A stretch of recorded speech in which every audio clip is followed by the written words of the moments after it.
Evening all, Chief Prepper here. I've been thinking about some things. Uh, my wife hooked us up with the Hulu account that we have because we have Sprint, and I got to see the new Predator movie called Prey or whatever. It's the one with the Native American girl. I enjoyed it a lot, and I noticed some things in the movie, and the title of this video is going to be how hard will life be if EMP, nuclear, and or CME happens. And basically what that means is how are we going to live without electricity? Uh, some things you need to look at. If you look at history and where we as human beings settled at here in the U.S., it was predominantly along or near water sources. When I say water sources, I mean fresh water, lakes, rivers, streams, or places where you could dig a well. Digging wells in Texas is a challenge. So, and why does that matter? Well, you have to have water as a human to water animals, to water your crops, and to water yourself.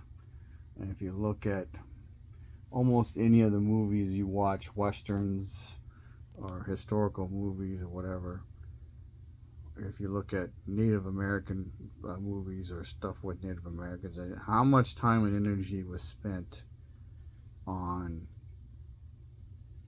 surviving? You could probably say hunting,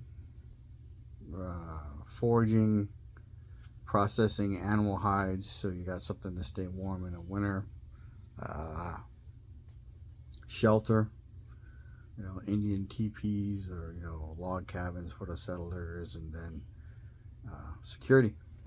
All the things that we talk about as preppers that are important. Uh, so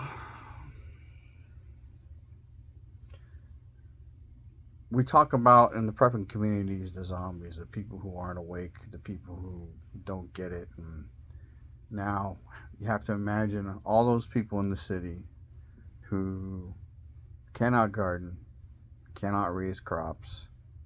They think that the meat they buy in the store comes from the store, or they don't maybe connect that ham and pork products and bacon all come from pigs, and pretty much all your beef products come from cows, and those little baby chicken wings come from baby chickens because they don't make small chickens.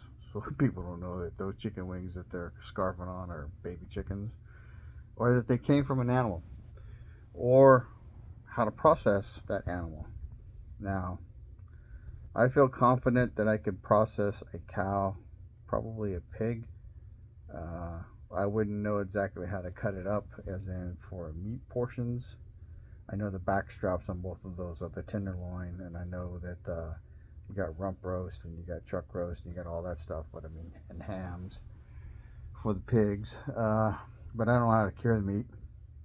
If you kill a cow, you think 1,500-pound cow or a 3,000-pound cow, that's a lot. Well, I know when I process wild pigs, it's roughly a third. So a third for the hide, a third for the head, or as a third for the head and a third for the hide. Maybe it's in quarters. No, I always thought it was thirds. So the guts and the skin and the head make up 2/3, and then whatever I take to the meat processor, they have turned into sausage. So like if I do 94 pounds dressed out, that means that the pig was roughly a 300-pound pig.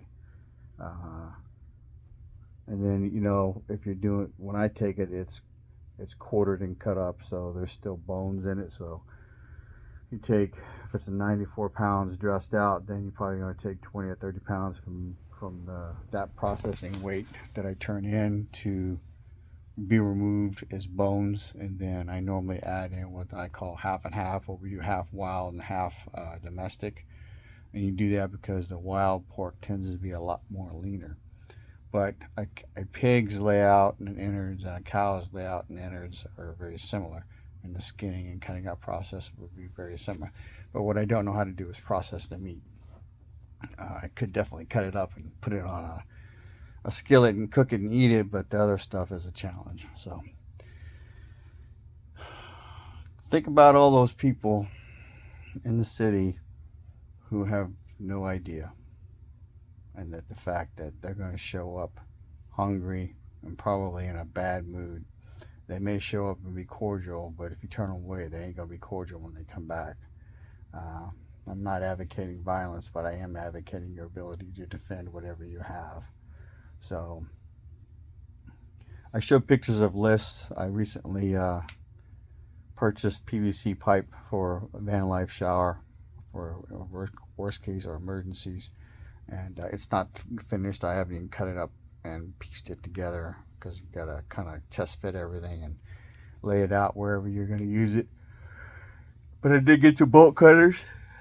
I got some lineman pliers. So the clothesline is done. I'll do a video on that later. We actually used it today. Let's see. Today is Sunday, so it's kind of the only day that I don't spend a lot of time on YouTube, at least not while my wife is here. My wife is currently taking care of my dad, so she's there at night, and then I go over 6 days a week, and basically Sunday during the day is our day for her and I to spend time together. We spend most of the day doing laundry. So yeah, but you gotta think about these things. You know, I've talked to multiple people, older or my age, and basically during the Great Depression, the ranchers and farmers were never hungry. They always had food. Now, whether they had enough or not, I don't know. But, you know, the soup lines and all the stuff you hear about, that was predominantly in cities. So, doesn't mean it wasn't out in the country, but I live in the country, like the very outskirts of the city, but the very beginning of the country. And with the exception of a few of all my close neighbors, they don't have gardens except for me, because one of them's a city slicker who moved out here last year, and the other one's a retired E9 from the Navy, and he has a garden, but it's a container garden, and he doesn't grow a lot. And he had chickens. I don't know if he still has them. But nobody else, to my knowledge, has a garden in my specific area. But almost every person who's lived in the country for any number of years, they have gardens, and they garden like there's no tomorrow. So they don't really have to go to the store to buy produce. You know, they just don't. So imagine all the people who cannot do that, who have zero knowledge, zero skills, in the city, hungry and desperate. So those are the times you need to think about, because if you don't, when and if it happens, hopefully it never does, but even if we don't have a CME, EMP, or nuclear event, if this inflation doesn't get back under control, it doesn't come down, if things continue to get worse price-wise, then it's going to get really bad. And that's not even counting the supply chain issues that are happening.